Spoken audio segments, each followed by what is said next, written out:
والا حضرت بریلوی رضی اللہ تعالیٰ نے فرماتے ہیں امام فخر الدین رازی کے پاس ایک بندہ آیا، جٹ جا بندہ، پینڈو بندہ آیا، پینڈو جٹ جا بندہ اگے ایک جڑا پڑھتا پہ سی امام فخر الدین رازی کو تے کئی کتاباں اس پڑھ لیں سن، تو وہ جٹ جا بندہ آیا، امام فخر الدین رازی اندر سن۔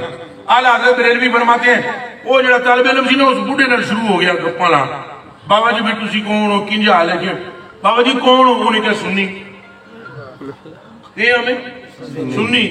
بابا جی اے دسو کوئی تانوں اپنے مذہب دے سچا ہونے تے یقین ہے؟ انہیں کہا پتر کیوں جی واہیات گل کیتی، پتر کیوں جی واہیات گل کیتی ہے؟ یہ جیویں سورج 12 بجے چڑھیا ہوئے تے شک نہیں نہ ہوندا، سانو سنیاں نو اے حق تے ہونے تے شک کوئی نہیں۔ اور اعلیٰ حضرت بریلوی دی گل ہے جی میری نہیں، سننا۔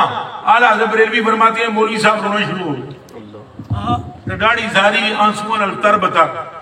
مولوی صاحب کہا بابا جی کئی سو کتاباں پڑھ چکے ہیں، شک اجے نہیں مٹیا، سلوٹ کر دو میں تینوں وہ جڑیاں، تیرے اندر شک ایک قطرہ نہیں داخل ہویا، یقین ہی یقین پہ موجہ مارا۔